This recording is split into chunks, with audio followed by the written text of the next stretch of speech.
Hi, I'm Sasha. I'm sure, as you can tell by the title of this video, I'm never late. It's not because I have my life together and I'm a perfectly organized person. It's not that at all. It's because being late gives me anxiety. Some of you watching are probably like, what's the big deal? We all feel anxious about things. It's not a problem. No, it's a problem because I have anxiety. And I mean them in those scary letters because that's exactly what they feel like. You'd be kind of right if you were to say, well, everybody has moments of anxiety. Yeah, yes, sure. But not everybody feels anxiety the same way. For the longest time, I didn't know that I was feeling anxiety. I just kind of thought I was just, scared or whatever. But when it has a name, a label, it became something I could fix. So technically, the reason why I'm never late is because I'm so scared of being late. My anxiety would never let me be late. It's like, no.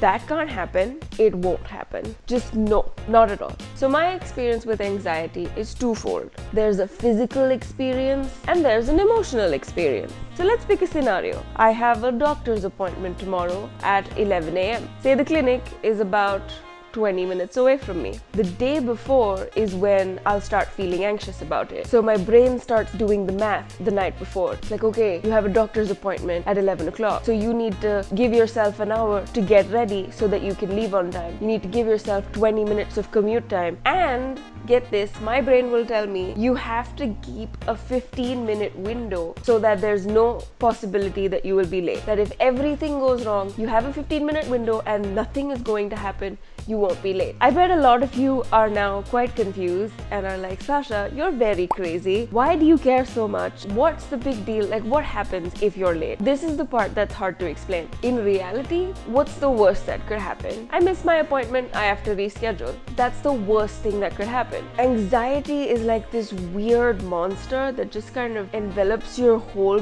being. You can't let that outcome happen. Failure is not an option. It's like I have to make sure that I do everything in my power to reach that doctor's appointment on time. And if I don't, realistically nothing's gonna happen, but it really doesn't feel like that. It feels like the worst is going to happen. It feels like I'm gonna fail an exam. It's so strong, that feeling. I know in my head that nothing's going to happen, like it's not a big deal. At the same time, I also don't know that. So I spend all of this extra time getting ready to go to the doctor. So the night before, my mind is doing all these calculations, right? How much time I have to do with each task. Then I will spend some extra time thinking about all the things that can go wrong. When I wake up, the power might go out. There won't be hot water. I can't bathe. What if the bus doesn't come on time? What if I miss the bus? What if I'm 5 minutes late and the doctor says, send in the next patient?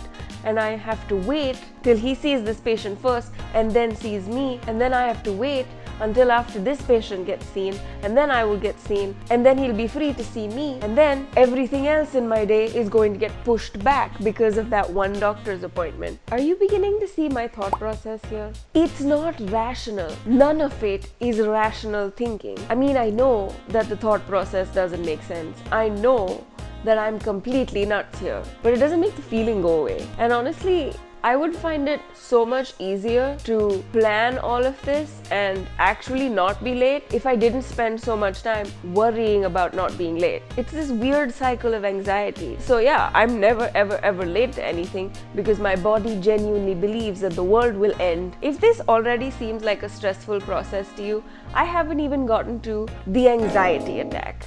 It is this specific thing that makes having anxiety so annoying. Having a tinge of discomfort that makes you want to do something, I think that's good, that's healthy, right? But having it so much that it's debilitating, trust me when I say it's really not helpful. Come on, anxiety attack. I would do the thing that you want me to do, that you're so worried about me not doing, if you just didn't attack me about it. So for those of y'all that don't know what I'm talking about, an anxiety attack is basically, they're a set of symptoms triggered by something.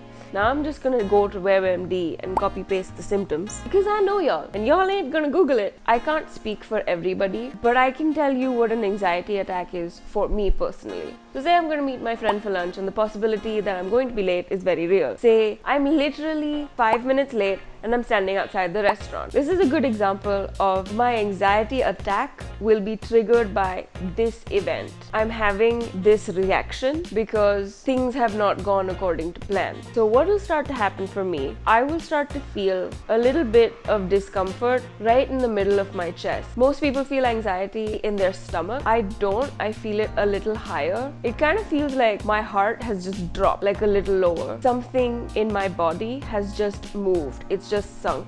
And it's uncomfortable. And there's nothing I can do about it. So I hope that helps with the picture a little bit, that one, I'm already feeling physical pain. I sound insane, but stick with me. The second thing that happens is my throat starts to close. This is especially annoying because how you deal with anxiety is by breathing deeply, because your throat won't let you and all you can do is so instead of going, I'm going.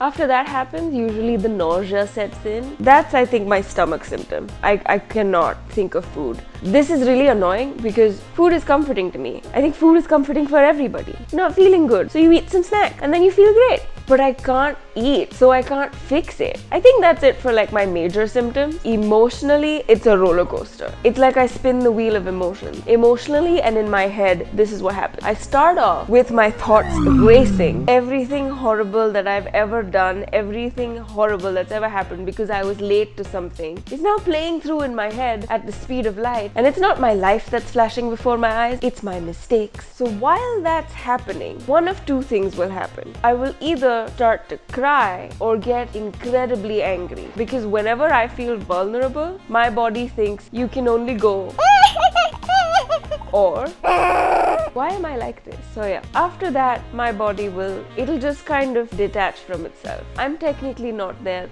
and I'm not in charge. Sometimes this means that I will freeze in place and not be able to move, which is kind of awkward in a crowded place. What's wrong with that girl? Is she okay? Sometime later, I unfreeze and I go home, go bed, and it literally feels like my entire body has ran a marathon. Why is that a thing? Like, why does it make me feel so tired? Because that's really annoying and I wish that would stop. And then the only thing I can do is go home, go bed. So yeah, that's a little bit about anxiety explained and a little bit of how actually insanely crazy I really am. Subscribe? Anyway, thank you so much for watching. Please subscribe to my channel, follow me on the social medias, and like this video, give it a nice big thumbs up, and leave a comment down below telling me what gives you anxiety. Okay, bye!